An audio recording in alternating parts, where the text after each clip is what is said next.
quem vai para um relacionamento a pensar que não vai falhar, engana-se. E eu disse, olha mãe, se for preciso eu caso-me com o David na cama do hospital. Foi o dia dos namorados mais marcante da minha vida. E não foi pela positiva. Quando um casal acha que já sabe tudo, ou quando alguém, uma pessoa, um ser individual, acha que já sabe tudo, é o pior caminho, aliás, é o caminho para a desgraça.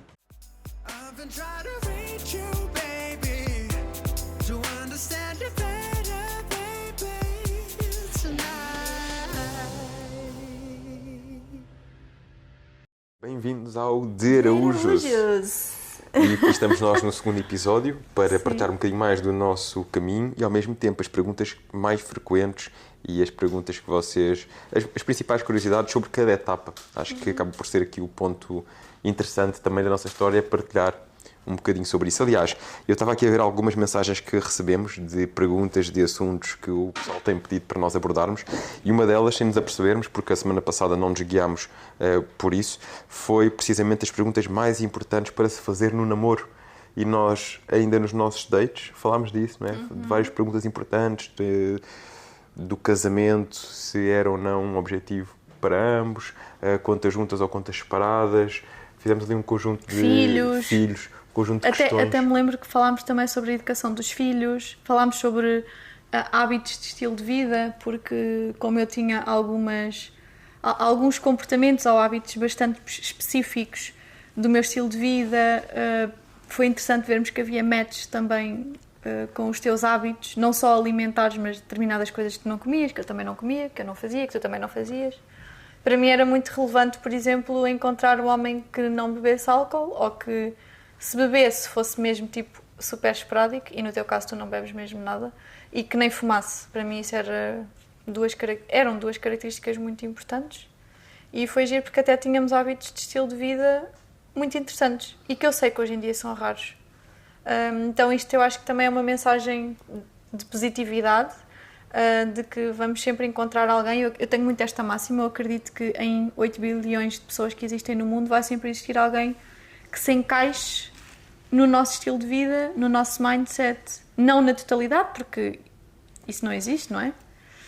Não na totalidade, mas que faça match em muitas áreas. Mas, na semana passada, nós ficámos, se eu não estou em erro, nós falámos de tantas coisas, meu Deus. Mas ficámos na parte do namoro, do pedido de namoro. Sim, pedido de namoro. E eu tenho uma pergunta para te fazer. Hoje quero ver se puxo mais por ti. Que eu falei imenso. Eu falo imenso, não é, amor? Mas tu também falas. Estavas tímido. Eu dou-te espaço. Dou-te espaço para brilhares. Ai, fica tão bonito. Ok. Tenho uma pergunta para te fazer, que eu acho que normalmente as mulheres também podem ter esta curiosidade. Obviamente vamos falar aqui em relação à nossa história, portanto é uma coisa que é muito particular, mas eu acho que podemos sempre retirar ideias, porque todos nós, seres humanos, temos alguns padrões comportamentais que nos definem. O que é que leva um homem, ou neste caso, vamos falar em específico da nossa história, que nos fazem estas perguntas muitas vezes, o que é que te levou a pedires-me em namoro em 3 semanas? Bom, antes de pensarmos muitas vezes aquilo que as pessoas ficam a pensar é o que é que eu tenho que ter para ele me pedir em namoro, não é? O que é que eu tenho que fazer? Mas mais do que isso, a resposta está no homem. O que é que aquele homem quer para a vida dele? Se é um homem que quer estar a perder tempo, se está ainda num limbo do que é que vai fazer ou o que é que quer e está a descobrir e quer apenas o prazer momentâneo e não quer assumir um compromisso, ou se é um homem que sabe o que é que quer. E eu, desde muito cedo que sabia aquilo que eu queria um relacionamento sério, ainda só não tinha encontrado a pessoa com quem eu sentisse realmente que aqui posso dar o passo em frente e vale a pena, a tal matéria de casamento. E isso é um conjunto de vários fatores que o homem acaba por analisar. E isso tem a ver... O que é que tu sentiste? O que é que analisaste em mim? Porque também estavas a fazer claro o teu processo seletivo. Claro que houve toda a química e tudo mais, isso é importante. Aliás, eu diria que se não houvesse química, não passaria daí. Mas recordas-te que no nosso primeiro date, eu lembro-me de nós depois falarmos isso os dois, que nós não sentimos aquela coisa que às vezes as pessoas falam das borboletas na barriga. Sim, já tínhamos os dois 30 química, anos. Havia conexão. Sim. Mas uma coisa que eu depois percebi foi a capacidade de podermos ter conversas, de falar de tudo. Porque isso é uma coisa que eu comecei logo a pensar. Bem, às vezes existe a química, mas depois quando o relacionamento começa a ficar mais desafiante num ponto ou no outro, e depois a capacidade do casal falar, a capacidade de eles terem conversas profundas. E foi uma coisa que eu sempre percebi, que tu eras muito leve nesse aspecto, e gostavas de ir à profundidade dos assuntos, e que se em alguns momentos não fosse eu a falar, tu puxavas. E isso também, de alguma forma, fez-me perceber que, ok, aqui há potencial para crescer. Porque às vezes eu também tenho o meu próprio ego, e às vezes opto por me fechar um bocado mais em vez de falar dos assuntos, mas eu comecei a perceber que tu és uma pessoa sempre muito de ir atrás e de procurar saber mais e de falar e de comunicar, e isso fez-me perceber, ok, aqui há um grande potencial, para além de toda aquela parte que é a parte mais óbvia e que nós também já falámos. Este foi aqui um ponto de gatilho, foi sentir a tua leveza, que era uma coisa para mim muito importante, já que eu sou muito da regra, do foco, da ação, da determinação, é para fazer, é para fazer. Buscaste um bocado de complementaridade. Sim, tu trouxeste aqui esta parte do complemento da leveza, de um bocado de uma certa leveza que a minha vida também precisava, e que eu estava a fazer o meu caminho individual de lá chegar. É giro porque eu fui buscar precisamente... Só para perceberes, onde é que eu começava a encontrar isso individualmente? No yoga, numas caminhadas na praia, junto ao mar e tudo mais. Mas depois chega uma altura em que nós também queremos ter uma pessoa que complemente isso. Sim. E eu fui buscar em ti, era isso que eu estava a dizer, desculpa, há bocado estava-te a interromper, sou muito animada. Eu fui buscar isso em ti, a tua parte da estabilidade, da rotina, da segurança, que sempre foram coisas que eu não tenho tanto em mim. Obviamente tenho as minhas rotinas na minha não rotina e gosto muito da liberdade de fazer coisas diferentes todos os dias, mas eu fui buscar muito em ti a segurança. Se bem que costumamos dizer que quem precisa de segurança são as crianças, não são os adultos. Nós devemos ser pessoas individuais e independentes e não estar à espera de terceiros para conseguir a estrutura da nossa vida, como é lógico, mas inevitavelmente a mulher quer sentir-se segura ao lado de um homem, saber que aquele homem não lhe vai falhar. E podes-me falhar, certamente já falhaste em pequenas coisas, ainda não nas grandes, graças a Deus, mas nas pequenas coisas falhamos todos. Mas dar aquela sensação de que nesta pessoa eu posso confiar. É uma pessoa que tem valores semelhantes aos meus, e eu acho isso curioso. Sim, e quem vai para um relacionamento a pensar que não vai falhar, engana-se. Está iludido. Porque um relacionamento no relacionamento faz parte de falhar e faz parte de aprender e crescer, e foi por isso que eu também te disse que uma das coisas que eu procurei é a capacidade de nos entendermos, de comunicarmos, de falarmos, que eu acho que é realmente uma coisa aqui muito, muito importante. Acho que isso pode ser um bom terceiro episódio. Capacidade de se falar e de se aprofundar assuntos, e lá está, de criarmos equilíbrio quando um está mais em baixo, o outro poder ir lá e alavancar, quando o outro... irmos criando este equilíbrio entre o casal. Sim. Saber discutir também é importante, não é? Sim, saber discordar e saber também fazer as pazes depressa. Eu acho que nós estamos a ficar cada vez melhores nisso também.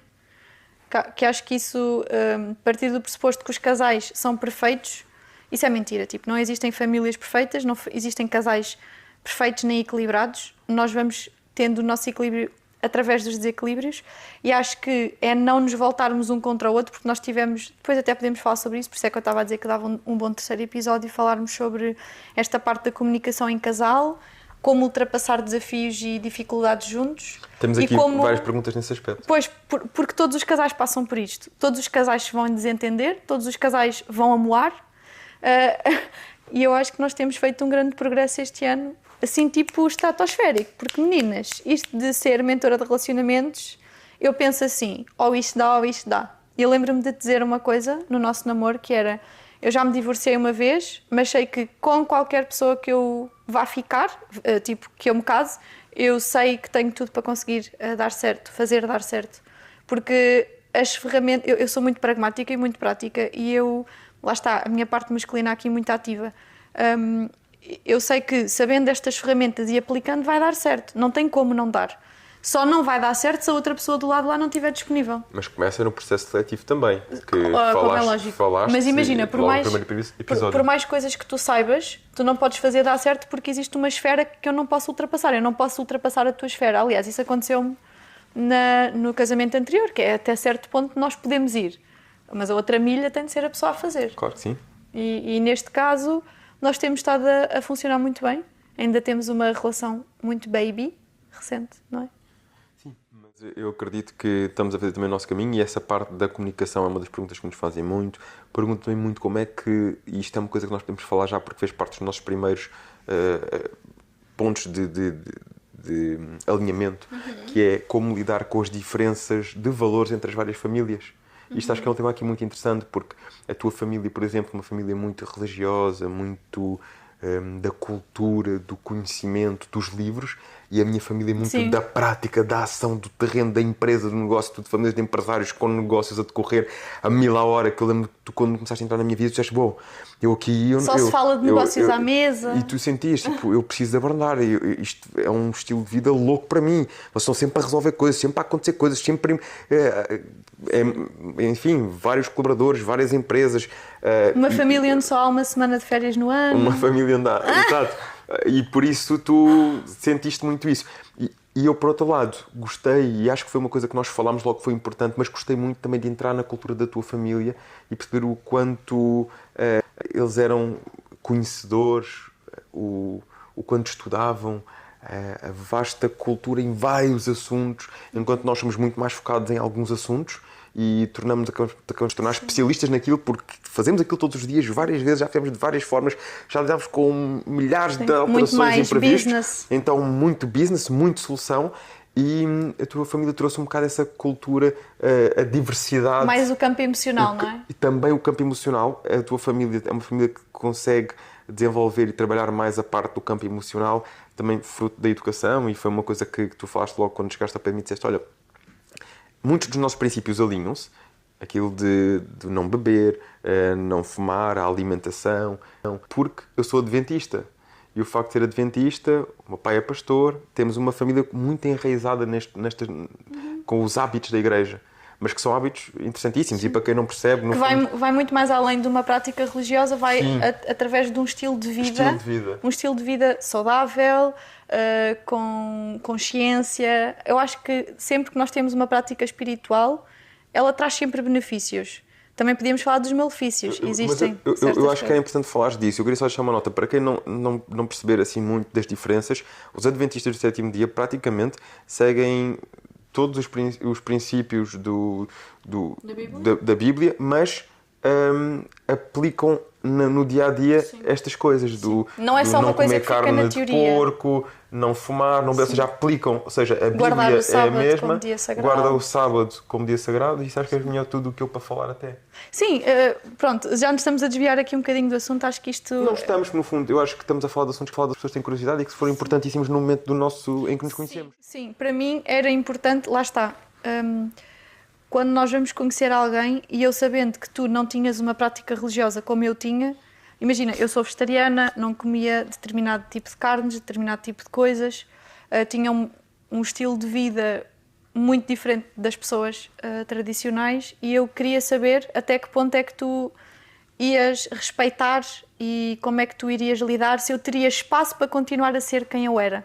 Eu acho que isto é uma premissa muito importante e eu sei que eu tinha características que eram fora da caixa para a maior parte das pessoas, enquanto que tu já tinhas, eras, entre aspas, como é que eu ia dizer, um bocado mais normal, se podemos dizer assim, pronto, uma vida mais normal, sem tantas coisinhas no dia-a-dia. Mas depois, quando nós falámos os dois, reparámos que, apesar de eu vir de uma cultura completamente diferente da tua, havia muitas coisas que se encaixavam. Principalmente nesta coisa prática do estilo de vida. Eu gostei muito dos hábitos que tu tinhas e senti que eu podia ser quem eu era. E eu acho que tu, um bocado também vindo do fisiculturismo, do bodybuilder e etc., também procuravas alguém com quem tu pudesses ser quem tu és. Porque tu também tens, apesar da tua vida vá dita normal, sem teres uma prática religiosa que tenha muitas estruturazinhas, etc., tu vinhas de uma prática de bodybuilder com muitas regrinhas também e que tu sabias que às vezes era difícil tu namorares com alguém porque sabias que isso ia condicionar muito a vida dessa pessoa também, porque tu comes tudo separadinho, com caixinhas, só tens uma refeição livre durante a semana, tens uns horários hiper regrados de refeições não sei o quê, tens de fazer o descanso logo a seguir ao almoço, enfim. Eu sempre tive muita capacidade de ser flexível, é uma característica minha e que eu precisava do meu autoconhecimento para saber que para mim isso não seria um entrave estar, por exemplo, casada com uma pessoa do fisiculturismo, que para outra mulher, possivelmente, ia achar uma seca, ia achar terrível viver com uma pessoa assim hiper regrada em tudo, nos horários, não sei o quê, não sei o quê, não sei o quê, não sei o quê, não sei o quê, ganda chatice. E atenção, eu nunca cheguei a conviver contigo numa preparação, para competição, como é lógico. Tu já me disseste que tu mudas muito e que é muito exigente e que é muito difícil e que é muito diferente e que isso acaba por afetar também o teu emocional e afetar, obviamente, o lifestyle da família. Mas eu posso dizer daquilo que eu conheci que é exigente à mesma. Mas que eu consigo lidar bem com isso, porque sei que do teu lado também existe a capacidade de reconhecer as minhas diferenças e as minhas necessidades de, por exemplo, guardar o sábado, de não comer determinadas coisas, de ter um estilo de vida assim ou assado, pronto. E eu senti que nós podíamos nos dar bem por isso, porque tínhamos os dois coisas que eram específicas, mas cada um de nós podia flexibilizar e respeitar. Porque se nós queremos viver com alguém, nós não devemos querer que a pessoa se molde a nós. Isto é uma coisa gira. Os homens vão sempre testar no início da relação até que ponto é que a mulher pode ir. Meninas, isto é uma grande dica. Não é? Eu lembro-me que tu me testaste várias vezes no início da nossa relação com pequeninas coisinhas a ver até que ponto é que eu me moldava a ti. E normalmente as mulheres têm uma tendência que é, como querem agradar, moldam-se e depois o homem deixa de se apaixonar por vocês. Sim, como as mulheres testam os homens em muitas outras áreas. Aqui a questão é, eu acho que no fundo aquilo que é importante é realmente perceber e lidar com as diferenças entre as várias famílias. Isto começa no processo seletivo, isto começa até antes do pedido de namoro, começa naquelas conversas que têm que existir quando se fala de dinheiro, quando se fala de filhos, antes de se dar o passo para o namoro, perceber e falar com aquela pessoa e um bocado aquela perspectiva de já não estamos aqui para perder tempo. O nosso objetivo é conhecermos, perceber se realmente com esta pessoa faz sentido dar o passo ou não. E aí fala-se destas coisas. E aí fala-se, olha, eu tenho estes hábitos, eu treino todos os dias, eu gosto da competição, eu sigo a minha alimentação estruturada, tenho uma refeição livre por semana, eu sou adventista, eu guardo o sábado. Estas coisas têm que ser faladas. E nós, no momento da seleção, percebemos então, olha, eu enquadro-me neste estilo de vida. Eu vejo esta pessoa inserida no meu estilo de vida e eu consigo me inserir no dela. Ou não, ok, isto não vai dar certo. Se eu não fumo, não lido bem com o cheiro do tabaco, tem uma pessoa ao meu lado que fuma, às vezes nem é preciso a pessoa falar comigo, porque eu vou começar logo a perceber. Um date, 2 dates, 3 dates, aí vem um dia que ela puxa o cigarro e fuma. Ou seja, há determinadas coisas que nós vamos percebendo, que eu acho que foi o nosso caso. Nós fomos falando, fomos percebendo, e daquilo que me foste dizendo foi fazendo sentido. O que é que começou a acontecer? A relação foi avançando, esta comunicação que existiu inicialmente funcionou, fez match em praticamente tudo. Pode haver uma coisita ou outra que nunca foi nada gritante em nós, nunca foi coisas fundamentais, de valores fundamentais. Estávamos muito alinhados, isso foi curioso. Foi muito alinhados. Curioso. Porquê? Porque dedicámos muito tempo, tivemos cerca de... Éramos muito parecidos. 2 semanas, 1 semana e meia a falar todos os dias por várias horas. E conversas muito intensas. Não, 2 semanas e meia. A conhecermos antes do primeiro date. Sim. Ou seja, logo aqui houve um processo de seleção antes de estarmos fisicamente um com o outro. Mas depois há aqui uma nota importante que é, ok, então dás o passo seguinte e depois há coisas que só se revelam em relação à família, só descobres em relação à família quando estás realmente com a família. Ai, porque eu não... sabes, eu tenho muitas mentoradas que me dizem muitas vezes isto quando estão nos primeiros dates. Mas eu acho que ainda não é tempo de falarmos essas coisas. E eu pergunto sempre assim, então vais falar essas coisas quando? Quando já estiveres a namorar? Tipo, há 6 meses a namorar é que descobres certas coisas sobre a pessoa? É quando já estiveres casada que vais descobrir que, a minha família tem aquela coisa... Não tem nada a ver contigo? Não, errado. É precisamente no dating, antes de existir um pedido de namoro. Porque um pedido de namoro já existe... O pedido de namoro é o passo para o casamento. E normalmente as pessoas namoram só porque sim. Vamos ver onde é que isto vai dar. Tipo, isso não resulta. Hoje em dia as pessoas, quantos casais ficam a ser namoridos, que é uma coisa que também não existe, e que tanto mulheres como homens andam a brincar com a vida uns dos outros quando não são perentórios e dizer assim, olha... Eu sou responsável, eu quero estar numa relação contigo, eu quero me comprometer contigo a sério. E às vezes falta tanto isto nos homens como nas mulheres, porque o casamento dá-nos mais responsabilidade. É um grande negócio. Quando eu digo que amor e negócios é tudo a mesma coisa, há pessoas que às vezes não percebem muito bem esta minha frase, que eu digo muitas vezes e que eu repito muitas vezes e que acabo por explicar isso dentro do processo de mentoria individual, o PMI, e que depois as minhas mentoradas, epá, tem tudo a ver, é verdade. Nós hoje às vezes não temos mais prosperidade nas nossas vidas, e estou a falar de saúde, de paz interior, de bem-estar físico e emocional, de dinheiro também, porque nós não nos alicerçamos a estes valores de compromisso, de família, de, epá, tu se te vais casar, ninguém se casa assim do nada, né? As pessoas, quando se casam, têm de ter muita certeza daquilo que estão a fazer. Pronto, e eu acho todas estas temáticas curiosas. Bem, tu pediste-me em namoro, em Troia. Fomos passear a Troia. No casino de Troia, porque estava muito frio. E o David ficou muito atrapalhado a dar-me assim uma caixinha. Ele estava bem nervoso. Não estava assim tão nervoso. Tu achas que eu estava nervoso, mas não estava porque tu assim tão ficas nervoso. assim, tipo... Tu fazes assim os movimentos que são teus. Ficas assim, Exemplifica tipo... lá, exemplifica lá, pá. Não sei explicar, amor. Não sei. Mas o David deu-me assim... No pedido de noivado também. O David não se ajoelhou no pedido de noivado. Ele deu-me assim a caixa do género. Pega! Até tenho medo, o que é que vais dizer? Não estavas com medo. Mas foi giro. Pronto, pediste-me em namoro. Quando é que foi? Dia 8 de fevereiro? 8, 9, 10? Não. 11. 11, 12, 13. Exato, acho que foi 11. Foi 11. E nós estamos a contar isto porquê? Tu até disseste que era exato, que tinha calhado exatamente no mesmo dia. Em que os meus pais também se pediram em namoro. Do namoro? Do que o meu pai, dos teus sim. pais? Sim, do namoro dos meus pais. Foi giro, por acaso. Coincidência. Foi uma coincidência. Em 365 dias foi logo calhar naquele. Yeah. Assim como em 365 dias tu foste logo fazer aniversário no mesmo dia Que a minha cunhada. Que a tua cunhada, que a minha nossa cunhada. cunhada. Sim, que a Berta. Também uma Sim. coincidência Engraçada. engraçada. Várias coincidências foram acontecendo. Temos Aliás, várias. para quem não acredita em coincidências, se calhar há aqui toda uma explicação por trás. Mas pronto, para já ficamos pelas coincidências. Eu acho que existe uma explicação por trás. Deus é maravilhoso. Fogo, é mesmo. Acontece uma coisa. Nós estávamos a pensar que ia ser tudo rosas e pediste-me em namoro num sábado à noite, e numa terça-feira eu ainda estava no Montijo, era dia dos namorados, 14 de fevereiro. Tinhas vindo passar esse fim de semana prolongado. Sim, prolongado. Prolongado, salvo seja, até o dia dos namorados, que era para irmos jantar, Que era porque para ela irmos estava jantar. nas Caldas, eu estava no Montijo. Ela veio das Caldas para o Montijo para irmos passar o fim de semana à Troia, e depois de Troia viemos para o Montijo e íamos fazer um fim de semana prolongado até o dia dos namorados, em que ela ia ficar em minha casa, para depois, no dia dos namorados, irmos jantar fora. Foi o dia dos namorados mais marcante da minha vida. E não Mais foi, pesado.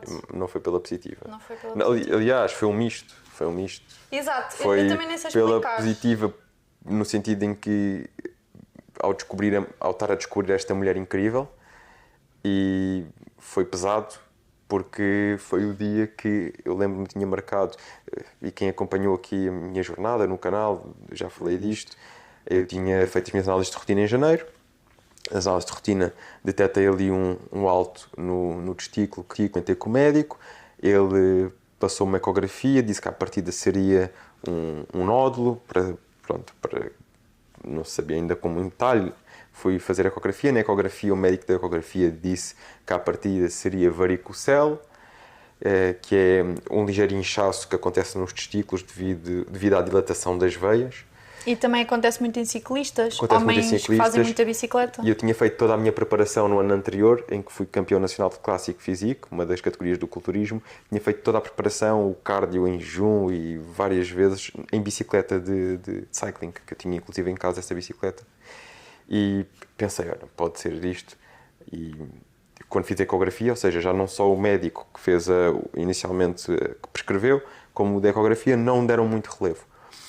Nesse dia 14 de fevereiro, foi o dia em que eu fui com o resultado da ecografia, com o resultado das análises clínicas de rotina, a um especialista que me tinha dito, olha, mas por descargo de consciência, levas agora um especialista para veres. E nesse dia tinha ido ao urologista, de manhã. E foi aí que recebi a notícia do urologista e disse, bem, isto hoje, o lugar pelo que aqui está, eu não diria que é uma varicocele, eu diria que isto é muito provável que tenhas aqui... Ele nem quis dizer bem o que é que achava. Ele disse, isto é uma coisa diferente. É uma coisa diferente, não podemos estar a perder tempo. Eu, doutor, mas o que é que se passa? Isto, vou precisar de mais análise, mas isto é o que eu estou a pensar, isto não é varicocele. E andou ali, eu já estava a ficar... Ele disse-me, isto... depois de insistir, isto é o que eu estou a pensar, tens um tumor testicular. E recebi essa notícia nesse dia. Que Tu não acreditaste ainda? Não acreditei. Nesse dia estavas em negação. Eu não sei explicar, eu acreditei logo que era cancro. Eu acreditei logo. Fui para casa nesse dia à hora do almoço. Ela não estava, tinha saído para fazer alguma coisa à hora do almoço.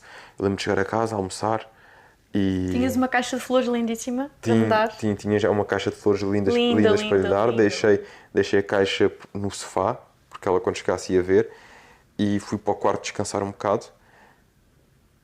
E lembro-me que ela depois viu as flores, veio-me agradecer e percebeu que eu não estava bem, porque não dava para disfarçar. Eu lembro que nem sequer contei aos meus pais isso nesse dia, mas porque não tive com os meus pais também, mas quem estava comigo ia perceber, não dava para disfarçar, havia ali qualquer coisa, e eu desabafei com ela e disse, olha, passa-se isto, eu acho que não vai ser, vou pedir aqui uma segunda opinião e tudo mais, mas passa-se isto.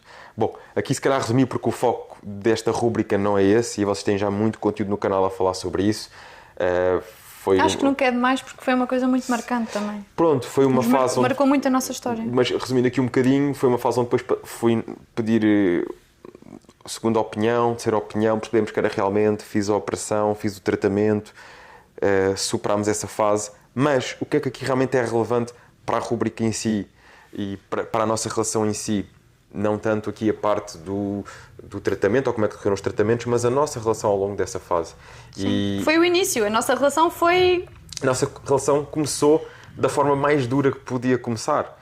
E a partir daí foi muito eu perceber realmente a mulher que eu tinha ao meu lado para tudo. Porque nós conhecíamos há pouco mais de um mês, entre termos começado a falar, nem fazia um mês, nós começámos a falar no dia dos meus anos, 19 de janeiro, isto foi a 14 de fevereiro. Ou seja, nós conhecíamos há 3 semanas, apesar de ter sido 3 semanas muito intensas, conhecíamos há 3 semanas, e eu conto-lhe isto, e ela disse-me, eu estou aqui para o que for preciso, vamos fazer este caminho juntos. E foi um caminho que fizemos sempre juntos, foi um caminho que foi a fase mais dura da minha vida.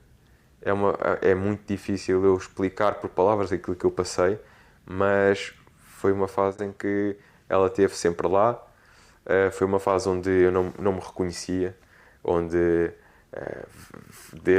e o cabelo aqui ao menos, onde vês um corpo de alguém que tinha sido campeão nacional de clássico físico, a perfeição do físico desmoronar-se de um dia para o outro quando se começa com as operações e com os tratamentos e tudo mais.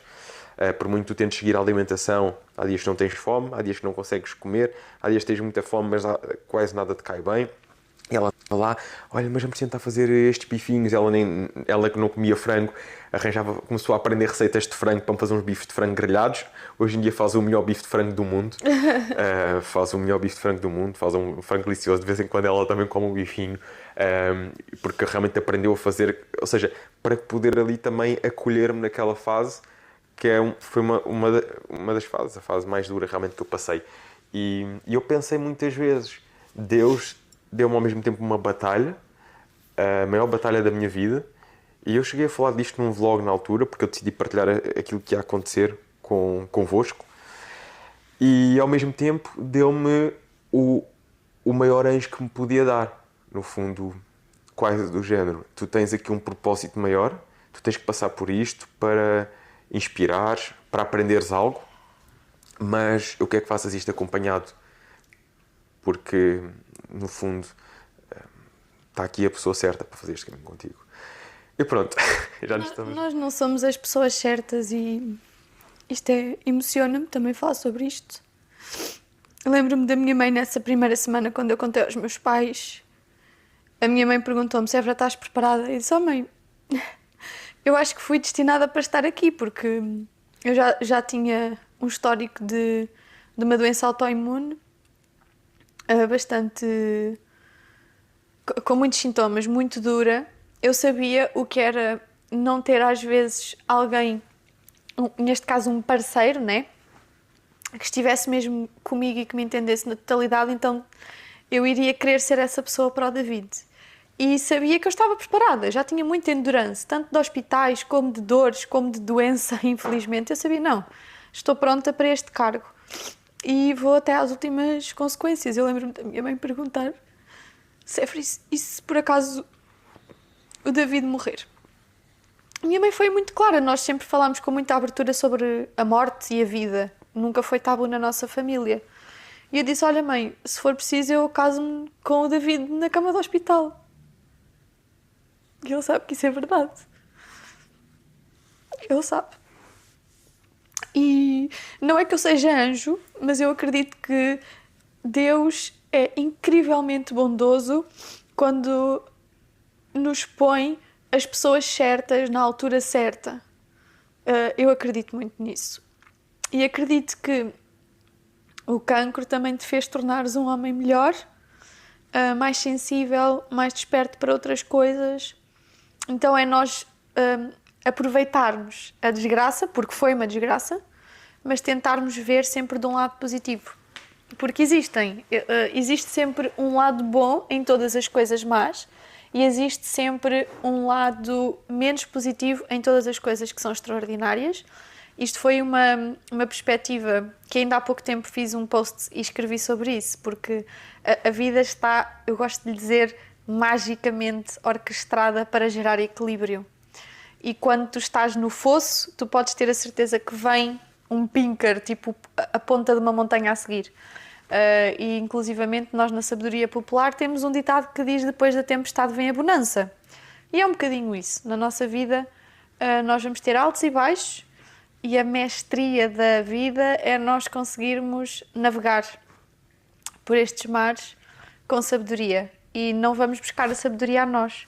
Eu sempre disse isto ao David: nós temos muito pouco controle sobre a nossa vida. Tu sentiste isso na tua pele.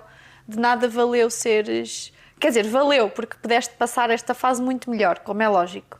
Mas isto ao ponto para nos dizer que nós dominamos muito pouco sobre a nossa vida, nós temos muito pouco controle sobre a nossa vida, e por isso é que é importante nós também sentirmos que somos formiguinhas neste plano, neste universo que é tão grande, e quando nós temos um coração grato, um coração humilde, e quando nós sabemos e temos esta certeza de que existe algo superior a nós tornamos-nos devotos a esse Deus, e a vida ganha um outro sabor e uma outra leveza, porque eu sei que a leveza que eu tenho, e eu sou bem ansiosa e bem estressada às vezes, tu também sabes disso, mas a pouca leveza que eu vou construindo não é uma leveza que foi natural em mim, não é natural em mim, tem a ver com este plano superior, este plano divino que atua nas nossas vidas e que sabe que mesmo nas maiores tempestades da nossa vida ele vai colocar pontinhos de luz, que podem ser pessoas, podem ser situações, não sei. Tiveste uma equipa fantástica que deu o corpo e a alma e tudo, até ao tutano, aqui por este ginásio, por esta hiperestrutura que é o Pump Addicted. Também temos muito de lhes agradecer, e a toda a tua família. E a ti próprio, também acho que tiveste uma postura sempre muito positiva durante toda esta fase, e eu aprendi muitas vezes contigo, ao ver-te completamente derreado, a ir treinar, a manter o teu foco, a manter, não é? Lembro-me, pai, 2 ou 3 dias em que tu não treinaste, porque estavas mesmo mal, mas tu só não treinavas quando estavas mesmo mal. Lembro-me... E depois compensava nos dias de descanso. Que doido. Nem que fosse fazer uma fisioterapia. Nem que fosse fazer uma fisioterapia. Mas o David às vezes mas vinha. Tu és demais, eu tinha que vir mexer um bocadinho. És fora de série. Tinha que vir mexer um bocadinho. E isso... Não, e realmente foi... Se esta fase me trouxe lições, uma foi essa, de perceber que nós não controlamos nada na vida. Ou não controlamos assim tanto quanto pensamos. 2, vale a pena nós cuidarmos de nós, independentemente de tudo, e mesmo não podendo controlar tudo, porque eu acredito que também foi o facto de eu ter uma atividade física regular, de fazer exercício físico regularmente, de comer equilibrado, de ter alguma massa muscular também acima da média. Isso ajudou-me a recuperar, e aliás há evidências científicas que mostram que a quantidade de massa muscular está associada à recuperação. Mais quantidade de massa muscular, mais recuperação do cancro. Existe relação entre um e outro, e até creio que a nível de prevenção, mas recuperação. E eu sei que isso tudo também me ajudou a ultrapassar da melhor forma este período. Foi um período que, apesar de tudo, apesar de ter sido intenso, passou relativamente rápido. Foram cerca de 2 meses e meio de tratamentos. Tiveste muita sorte, apesar de tudo. Sim. Apesar de tudo, tiveste muita sorte. Correu tudo dentro do planeado, e tive uma equipa, de facto, que foi um ponto importante, que se destacou incrivelmente, que vestiram a camisola, perceberam que mesmo quando eu não estando tão presente, não estando aqui todo o dia como estava antes, apesar de eu fazer questão de manter aqui... Sim, fizeste tudo normal. Praticamente tudo normal. Tudo normal. Eles estiveram presentes e tiveram vestiram a camisola e fizeram acontecer. E por incrível que pareça, e algo que eu nunca esperei, o ginásio cresceu nessa fase. Aliás, cresceu nessa fase e tem vindo a crescer desde então e nunca mais parou de crescer em todos os aspectos. E isso também diz muito... Muito gratos por isso. Mas isso diz muito também sobre o crescimento que eu tive que fazer. Porque acho que esse crescimento que eu tive que fazer enquanto pessoa também se refletiu diretamente no crescimento do negócio. Tal e qual. É sempre isso. Eu sempre ouvi essa máxima. Quando trabalhei em marketing multinível, eles fazem imensas palestras motivacionais, etc. E há sempre uma frase que eles dizem, que é o tamanho do teu negócio está sempre associado ao tamanho do teu caráter, ao tamanho da pessoa que tu és, do teu desenvolvimento pessoal. E tu eras muito bom em muitas coisas, tu já eras muito bom em muitas coisas, mas gerir um negócio não pode ser só de uma forma masculina. E eu acho que esta fase trouxe muita sensibilidade. Ajudou-te a equilibrar-te mais por dentro. Não é que tu não tivesse isso, porque tu és uma pessoa, um dos homens que eu conheço mais sensíveis. As pessoas dizem, o quê? O David? Tipo, sim, tu és muito sensível, és uma pessoa muito carinhosa. Só que, não sei, talvez achasses que isso era uma fragilidade enquanto homem. Não querias demonstrar isso e agias sempre de uma forma bastante mais assertiva. E acho que tu te equilibraste muito. Depois tiveste uma coisa extraordinária que foi...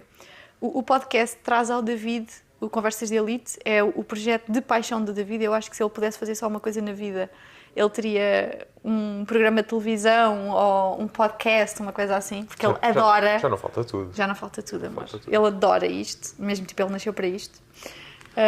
Nós ainda só não fizemos isso porque o Pedro ainda não tem disponibilidade total, porque exato, senão já tínhamos lançado um canal de televisão. uma TV ou uma coisa assim. Mas o David adora isso. E foi muito bom porque, lá está, da forma feminina, eu fui... sentia que o David precisava disto, que ele precisava de curar. Eu sempre disse que o cancro vinha à vida dele para o abrir a campos que ele tinha fechado a 7 chaves. E foi verdade. Então, da minha forma feminina, eu comecei a dar-lhe sugestões de pessoas para virem aqui ao podcast.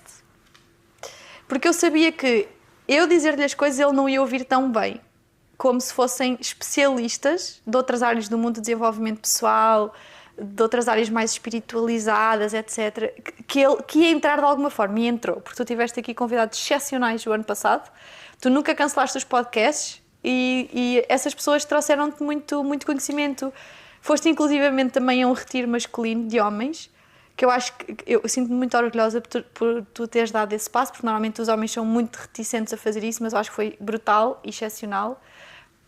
Tu melhor do que ninguém para partilhares isso, mas eu estou muito orgulhosa do caminho que tu também tens feito enquanto homem, porque eu já visualizava isso tudo em ti, esse teu potencial de equilibrares o teu masculino e o teu feminino, porque tu já tens um masculino brutal dentro de ti, da ação, de fazer, de acontecer, e dizer, ok, o David tem tudo para ser o marido perfeito, o homem perfeito, o profissional perfeito, o pai perfeito. E todos nós estamos no caminho de evolução. Eu não sou perfeita, tu também não és perfeito. E abriste este novo mundo, nesta fase em concreto, acho que foi a conjugação perfeita. Portanto, às vezes existem males que são dolorosos, marcantes, terríveis, mas que quando nós sabemos aproveitá-los da forma certa, eles podem se transformar em bênçãos excepcionais e que vão mudar o rumo da nossa existência, o rumo do nosso negócio, o rumo da nossa família. Falaste de alguns pontos que considero importante relevar, que é, isto mostra realmente o quanto a mulher é seletora natural. A mulher consegue ver no homem para além do óbvio. E isto também é um incentivo aqui para as mulheres de confiarem mais na sua intuição. Quando uma mulher está com um homem que sente realmente ali potencial, e claro que esse potencial tem que ser trabalhado, tem que haver potencial e tem que haver vontade de trabalhar esse potencial, então sigam a vossa intuição. Mas também, por outro lado, se vocês sentirem que há ali alguma coisa que não está a bater certo, ouçam a vossa intuição. Mas isto, melhor do que ninguém, temos a Séfora para falar, e é daquilo que ela mais tem vindo a fazer nas redes sociais e com as suas mentoradas, é também caminhar em conjunto neste processo. E depois, a parte do desenvolvimento pessoal e da forma feminina que ela tem, e aliás, por falar em formas femininas, temos recebido muitas perguntas, tem sido as perguntas mais frequentes são no sentido da comunicação em casal, e ela também tem uma estratégia muito poderosa que eu descobri com ela, que é a comunicação vulnerável feminina. E é uma estratégia que é potenciadora, é incrível nos relacionamentos.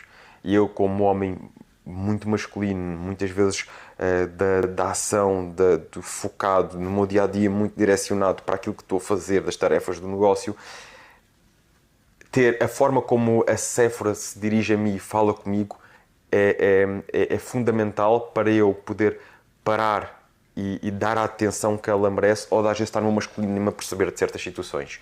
E por isso isto é uma estratégia que a nível de comunicação funciona muito entre casal e funciona muito bem entre nós também. E que interessantemente também dou uma formação. Aliás, temos em específico uma formação que é a formação em comunicação vulnerável e feminina, que eu só abro normalmente 2 a 3 vezes no ano.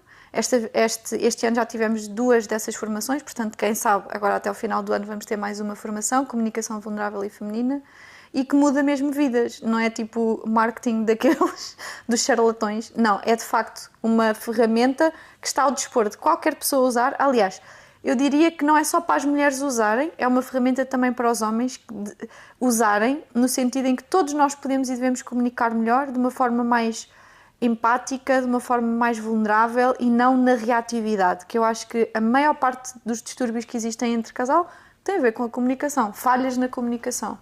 Acho que podemos falar um bocadinho disso, ou hoje ou num próximo episódio, aprofundar esse assunto. Acho que pode ser, de facto, um tema muito interessante e porque é aquilo que mais têm perguntado, é a comunicação entre casal.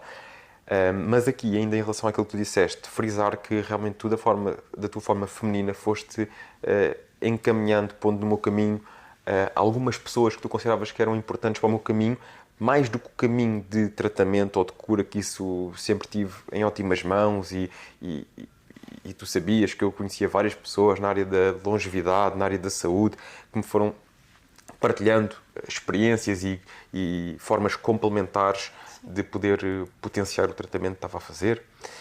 Mas foste pondo aqui no meu caminho algumas outras pessoas, como por exemplo a Paula Ponce, que eu lembro-me tu de repente começaste a pesquisar sobre este tema, e a Paula Ponce foi aqui quase também uma madrinha no nosso relacionamento, teve aqui um papel importante nessa fase, e depois viemos a privar com ela, teve aqui no nosso podcast. E se vocês forem ao procurar por Conversas de Elite com Paula Ponce, vão rapidamente perceber o que é que eu estou a falar e o que é que a Séfora me quis passar. Quis-me realmente dar a conhecer alguém que passou por um cancro e que percebeu que ia muito para além do físico. Tinha a ver com a emoção e o que é que estávamos a reprimir e o que é que as próprias partes do corpo ou o facto de doença ser em determinada parte do corpo pode querer dizer. Sim, mas mais do que isso, a parte das constelações familiares também, não é? Das As constelações, dinâmicas do que que é às que está vezes para trás. existem. Sim, muito giro. Que nos pode causar determinado tipo de sintomas ou de patologias. E a Paula é uma pessoa muito evoluída. A Paula sente que é uma pessoa que fez um caminho muito profundo de crescimento pessoal e trouxe muito sumo. Foi um dos episódios que vocês mais gostaram até hoje. E depois foi referenciando também algumas pessoas com referências, que são referências masculinas, ou que pelo menos trabalham masculino com outros homens. E trabalham masculino não no sentido de eles serem mais masculinos, mas no sentido de equilibrarem o seu masculino. Pois. Que muitas vezes até são homens altamente masculinos, mas precisam de perceber quando inserir a parte da emoção. Ou então homens muito femininos. Também. Os desequilíbrios, eles trabalham o desequilíbrio. Exatamente, ajudam a equilibrar o masculino. Exato. Se bem que, lá está, isto de equilibrar o masculino tem muito que se lhe diga. Pode não ser dito dessa forma, mas eu acho que dá para vocês perceberem mais ou menos a ideia. No fundo, o que eles fazem é tornar o homem masculino. Sim. Porque nós temos homens que não são masculinos, temos homens que são masculinos demais ao ponto de se esquecerem do equilíbrio das suas energias. E aqui o equilíbrio é este, o saudável é este. É a saúde das energias, é conseguirmos ter isto bem entre nós. E perceber quando temos que ativar o modo caçador, quando temos que ativar o modo protetor, quando temos que acolher, quando temos que partilhar, ser vulneráveis é perceber quando colocar cada um destes parâmetros. E eu, quando vos digo isto é relativo dizer um masculino saudável, é porque há quem diga que masculino só há um masculino. Não há um masculino saudável, nem um masculino tóxico, nem a masculinidade tóxica. Há o masculino, há o ser masculino e há o homem, ok? Por isso é importante aqui também distinguir quase que... São temas muito complexos. São temas complexos. São Sim, temas muito complexos. Porque é quase como dizer que o masculino pode ser um masculino tóxico. Não, o masculino é masculino, ok? Mas podemos trabalhar e evoluir enquanto homens para realmente sermos melhores. E foi nesse caminho que nós fomos fazendo. Tive aqui a oportunidade de receber o Rui Estrela, o José Pinto, já numa fase posterior o Gonçalo Duarte Costa, que são homens que falam sobre estes assuntos, que falam sobre masculinidade. E foi um caminho que fui fazendo também de desenvolvimento pessoal e que vocês foram fazendo também comigo, porque mesmo havendo dias em que eu lembro-me de estar no podcast a falar e de repente dava-me assim uma branca, mas de repente conseguia dar a volta ao assunto por causa do desgaste dos tratamentos. São tratamentos altamente potentes e pesados para o nosso corpo, do género nós quase que ficamos ali meio a ver navios, e eu mesmo assim quis desafiar-me do género, eu mesmo sabendo que naquela semana tratamento e que andar mais azamboado, eu estimulava-me do género, eu vou fazer exercício físico na mesma porque isso é bom para as minhas células. Eu, se tiver que fazer um cálculo, eu vou tentar, eu mesmo que demore mais, eu vou fazer este cálculo na mesma porque eu sei que isso é bom, eu tenho que ir estimulando o meu corpo, eu não posso deixar agora, vou estimulando, mesmo que demore, leve o meu tempo. Se eu tiver um podcast marcado, eu vou ao podcast. Eu sei que vai ficar gravado, eu sei que, mas eu vou. Eu quero ter aquela conversa, eu quero estimular o meu cérebro à mesma a poder acompanhar o raciocínio daquelas pessoas. Mesmo não estando a 100% da minha fluidez mental, eu quero acompanhar, eu quero estimular-me a esse ponto. E foi por isso que a Séfora disse, houve dias que eu estava de rastos, só precisava era desligar. E mesmo assim eu vim e quis estar aqui em conversa com essas pessoas. E foi um caminho que fez parte desta fase e deste crescimento. E que foi um caminho intermédio entre o namoro e o passo seguinte, que me fez perceber claramente, é esta a mulher que eu quero para o resto da minha vida, e vou avançar com o pedido de casamento. E foi um pedido de casamento no Douro. Temos de confessar, foi muito atípico, nós discutimos nessa viagem. E o David, como é que se diz, tipo, como número 1, né? Ele é tipo, do Enneagrama, é a personalidade de 1, ele queria fazer com que o convite, era um convite ao casamento, né? Que o pedido fosse naquele dia, então quero lá saber se eu estou chateado contigo, vou-te pedir. Não tem só a ver com isso. Eu tínhamos o quarto já todo enfeitado com flores. Tu ias entrar no quarto, nós estávamos chateados da viagem. Estávamos bué chateados, tipo, mas estávamos mesmo chateados um com o outro. Tivemos uma discussão. E eu sabia que ele me ia pedir em casamento, porque as mulheres sabem sempre. A questão é, eu assim, e agora? Tipo, eu nem consegui olhar para ela. Eu também não conseguia suportar, por amor da santa. Quando chegámos lá, tínhamos do género, saímos do carro.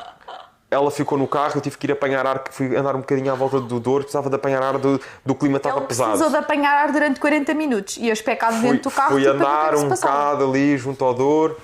Porquê? Porque é que eu precisei de apanhar ar durante 40 minutos? Porque eu sabia que eu tinha que dar um tempo, que o ambiente estava super pesado, não havia sequer receptividade de parte a parte para estar a falar naquele momento. Nessa altura não sabíamos comunicar bem. E nós íamos subir ao quarto e que o quarto ia estar todo cheio de flores.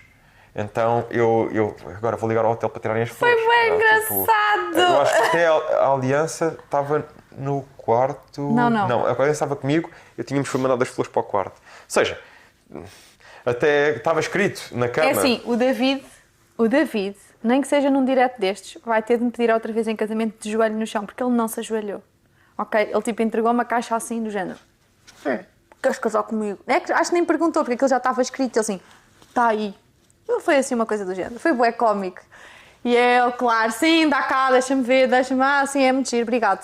E depois ficámos um bocado amuados, mas depois logo, obviamente, ao jantar já estávamos bem. Sim, depois foi um jantar super bom. Depois já estava tudo ok, mas foi bem engraçado porque nós os dois, no início, e isto é importante dizer, porque vocês às vezes olham para nós... um restaurantezinho, foi bem giro. Nós tínhamos marcado... Nós somos bué basic, a sério. Nós queremos ser ricos e milionários um dia, mas nós somos bué simples, a sério. Nós nisso temos muito isso.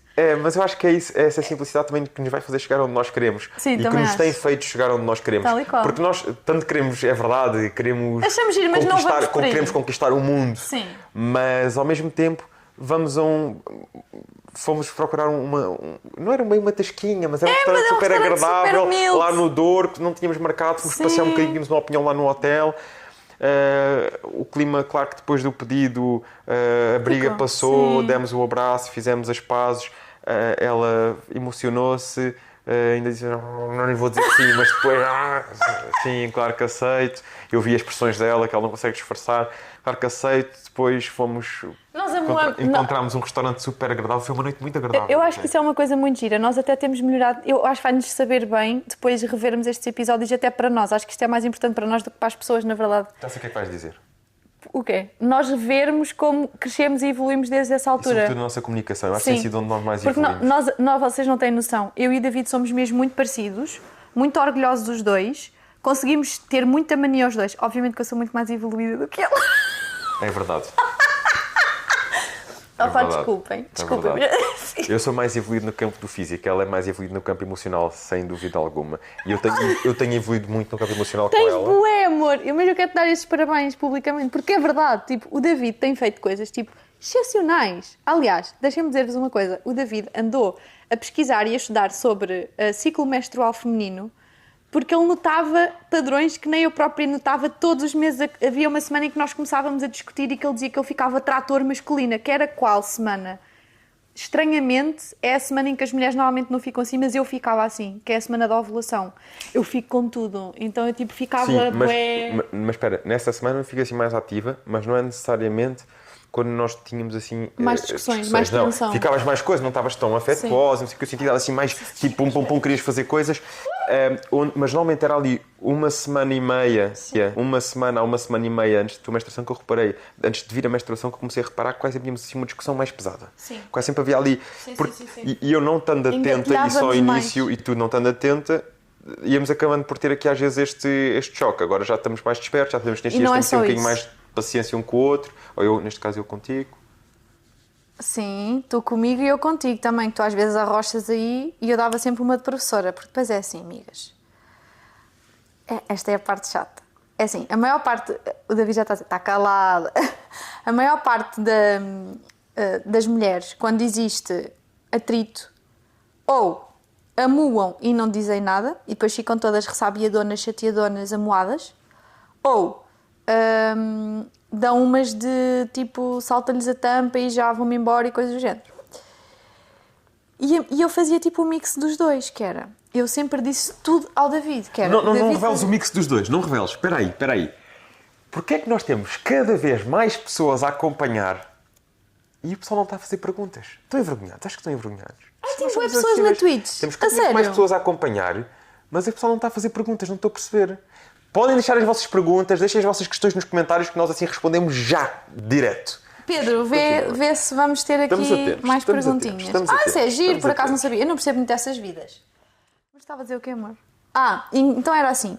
Havia uma coisa que é, sempre que nós tínhamos algum tipo de atrito e que eu percebia que tinha a ver com falhas de comunicação, e eu não estou a dizer que eu sou perfeita, atenção, porque eu não sou.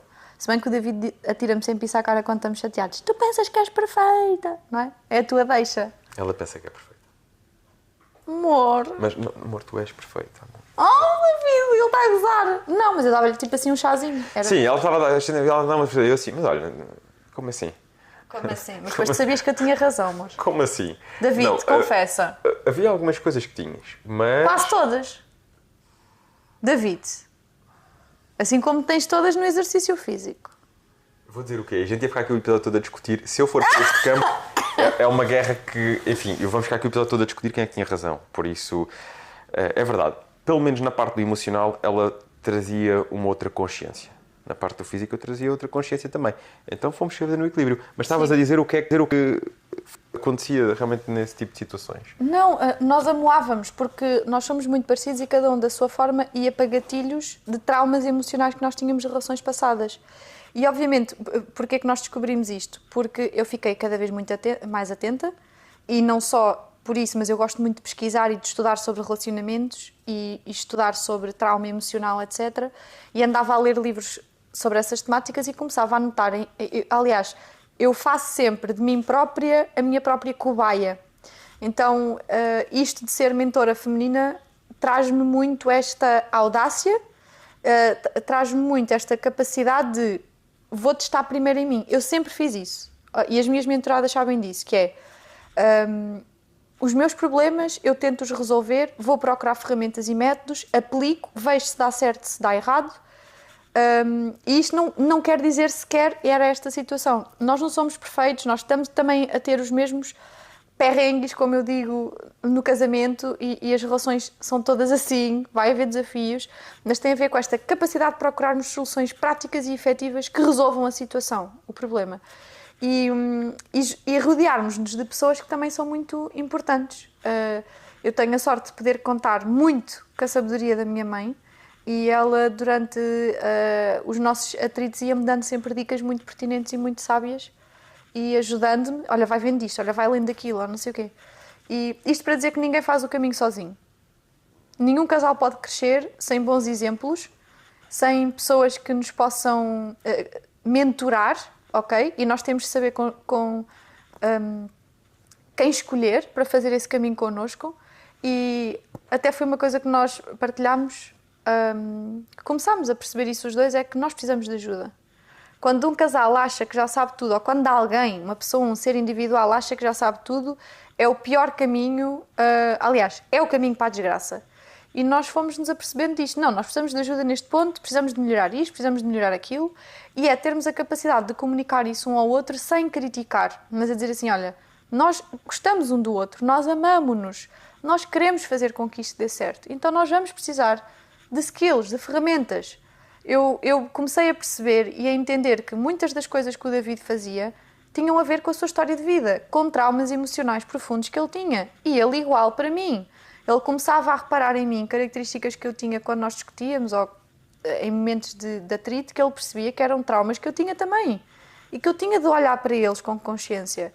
E fazermos este caminho de vulnerabilidade conjunta, eu acho que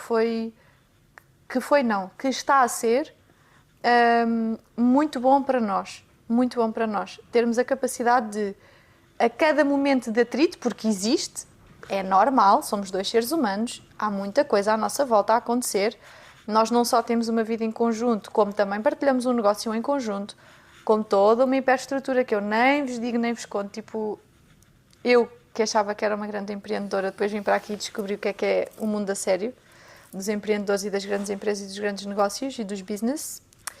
E digo-vos uma coisa,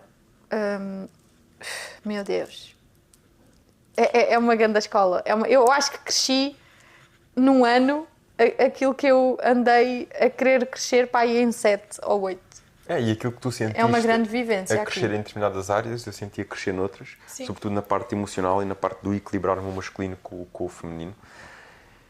E eu acho que nós falamos de muita coisa relevante neste episódio. Hoje foi incrível. Falámos de processo seletivo, que já tínhamos aprofundado, sim, no outro e voltámos a falar. Continuamos a história, não é? A nossa história. Continuamos a nossa história. Falámos daquilo que leva o homem a perceber que a mulher é a mulher certa, ou seja, a ver o processo seletivo inicial e também as perguntas fundamentais homem e mulher para se perceber que o passo seguinte está na altura de ser dado.